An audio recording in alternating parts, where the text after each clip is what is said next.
Finalizing an installation. The final step to installing an ServiceSpy probe is associating the equipment with the site ID in ServiceSpy. To do this, we will use ServiceSpy. There are two places to find ServiceSpy: the main menu of the ServiceSpy app, or under the Service drop-down menu in ServiceSpy. The ServiceSpy main menu consists of three options: Installation, Probe Replacement Only, and Activate CT Beacon. First, let's look at the installation feature in ServiceSpy. After the equipment has been physically installed in the field and the site and season have been set up, you're ready to finalize the installation here by associating the equipment with the site. To do so, you will need to enter the site ID and the serial number of either the probe or the CT.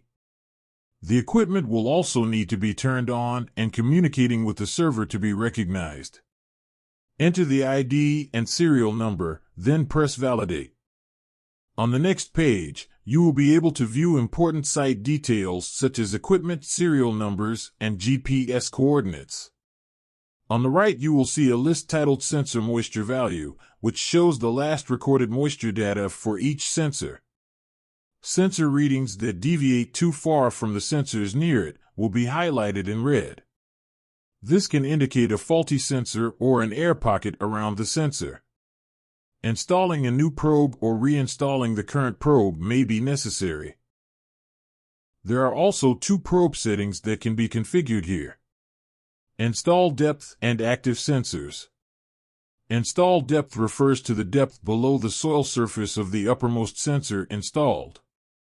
In the Active Sensors setting, you can select which sensors should be on and recording data.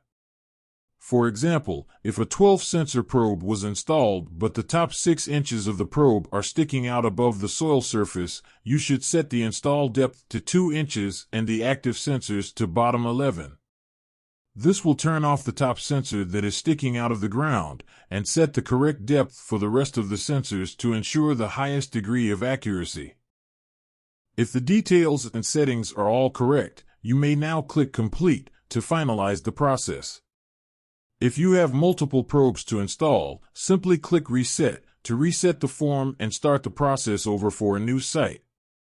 Visit aquaspy.zohodesk.com for additional tutorials and guides.